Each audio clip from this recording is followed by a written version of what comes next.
When I was very young, from age 4 to around age 11, I did not have a clear idea about what I wanted to do in the future. I loved playing video games since I was a nerd for as long as I could remember, so I considered becoming a game designer. This was the answer I always gave to those curious parents who asked me, "What do you want to be when you grow up?"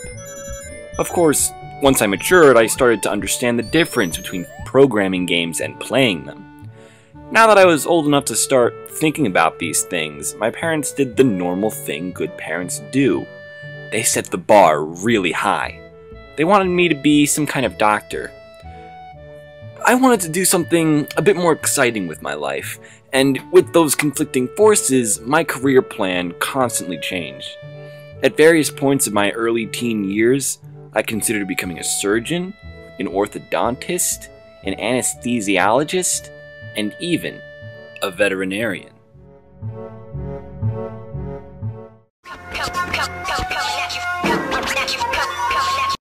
When I was in middle school, school was less and less enjoyable. I was being bullied mercilessly in many different ways. While you may expect a boy to deal with primarily physical bullies, most of the abuse I endured was psychological and verbal. Teachers did not seem to care if someone sitting next to me was kicking me in the shins during class. Not one teacher said a word in my defense during any of the many times I've had my pile of materials slapped out of my hands just to have students laugh at me as I tried to collect the papers and myself. The harassment wasn't just making my life at school a nightmare, but it was negatively affecting my grades. The first marking period in 7th grade, I received A's in every class, including my advanced algebra course that pushed me 2 years ahead in the math track. During the second semester, I barely passed my math class with a C. After a while, I managed to transfer from a public to a private school, Sage Day.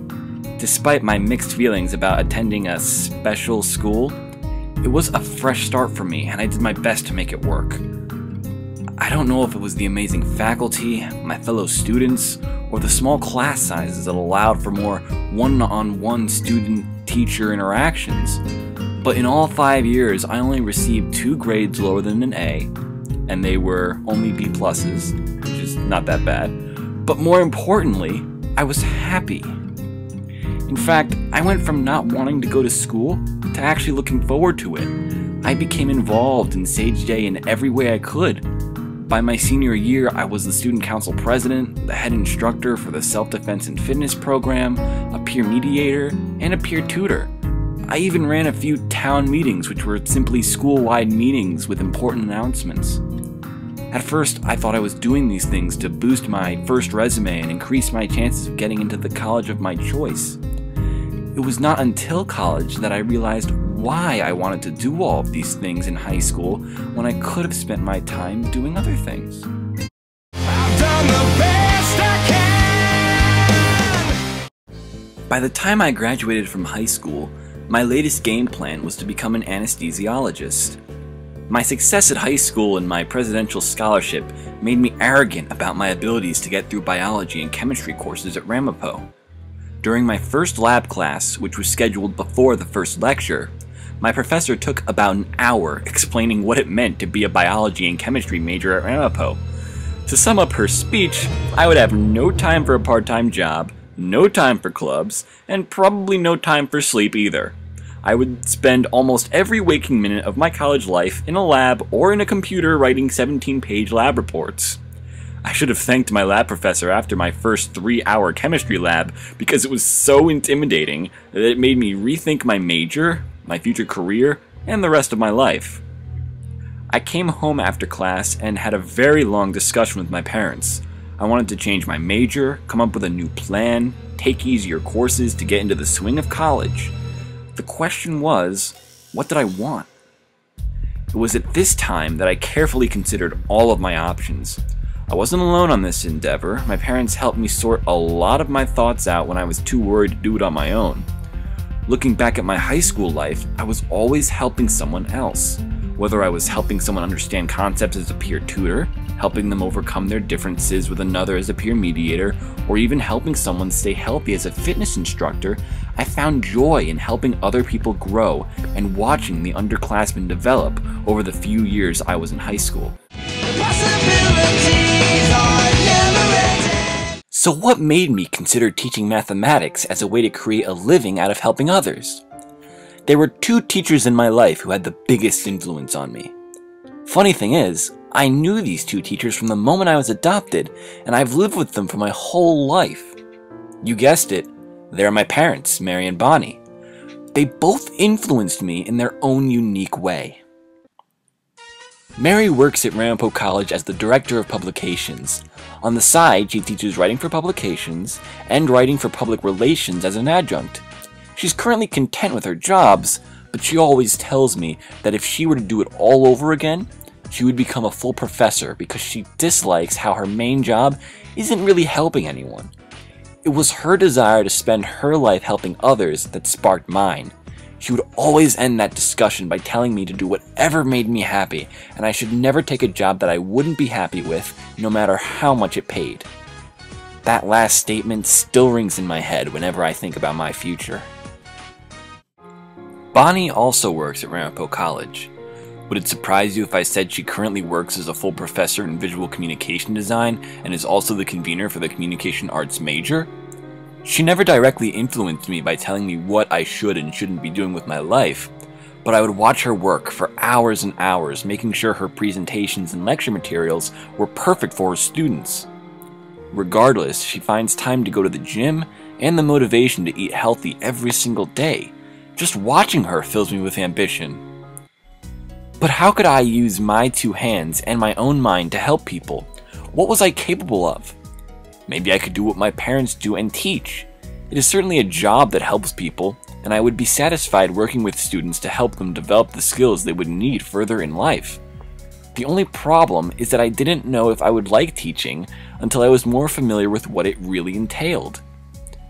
Honestly, I do not know where I would be if there wasn't a teacher certification program and a tutoring center at Ramapo that allows me to study math and education so concisely.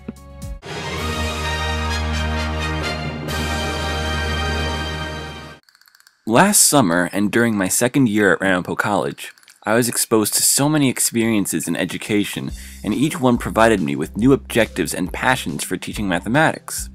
When I tutored for the EOF program last summer, I ran tutoring sessions for the entire basic algebra class every school day. When I did individual tutoring, I noticed that there were students who were far behind in mathematics. After speaking with these students, I concluded that their past teachers either passed them when they weren't really ready to move on, or they didn't teach mathematics in a memorable way. It was through this experience that I started to think about how to teach mathematics in a memorable and interesting way, because I believe this greatly impacts student success. The problem was, I didn't know how to do it. When I tutored for the Office of Specialized Services and for the School of Theoretical and Applied Science, during the fall semester of sophomore year, I encountered a similar problem. My students were able to understand complicated concepts like trigonometry, derivatives, and antiderivatives, but they could not work with the simple things like fractions, square roots, and even simple algebra. This caused students to get questions wrong, even though they knew the correct process. I didn't know for sure what caused these gaps in their mathematical knowledge, but as a teacher I would want to fill all of them before they moved on. While this was a nice thing to think about, I was still too unfamiliar with teaching to understand how to make this happen. When I took Dr. Katish's course, Teaching Principles and Practices, or TPNP as it is called, I was allowed to observe a high school mathematics teacher, Mr. Doris, as a part of the course. This is where I saw things that I never experienced as a student in a math classroom. Mr. Doris had his students arranged in groups. He had worksheets that the groups would work on together, and I rarely saw him lecture without using a worksheet that he projected for everyone to see. He had mnemonic devices for all of the difficult trigonometric concepts, and I was very impressed by his creativity. He even had online applications that he would have students work with to help him illustrate the concepts of his lecture. He introduced a method of teaching mathematics that I believe would help solve the problems my students were facing with math classes in college. That is why I want to try teaching the way he does and see where that takes my students.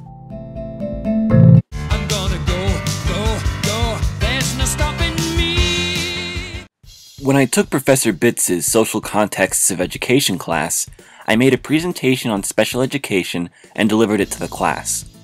Through the research, I discovered a few things. The first was that special education would always be necessary to give students with disabilities a more even chance at success. The second was that there aren't enough special education teachers in New Jersey. I knew a bit about special education schools through my research and active personal experience at Sage Day, and since I loved being a student at Sage Day so much, I would like to start my teaching career at Sage Day and give back to the community that helped me get through one of the toughest parts of my life.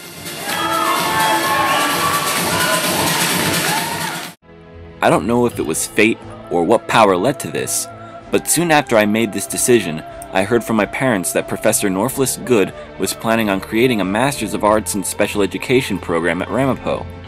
Teaching students with special needs takes a special kind of methodology. It is one that accommodates not only a wide variety of learning styles, but a variety of disabilities as well. If I can learn how to teach such diverse students, I should be able to see and teach mathematics in ways that support the needs of all the students I will have in the future. That way, my students will be prepared for higher level math courses they will take as they continue their education. Hopefully, as I go through my undergraduate and graduate study at Ramapo College, I will discover additional means of creating a more interpersonal and interactive math class. It is my belief that this is what students should learn in their math classes for the benefit of their futures. If I want to help my students reach a level of mathematical understanding that allows them to deal with the math problems found in real life, I still have a long way to go.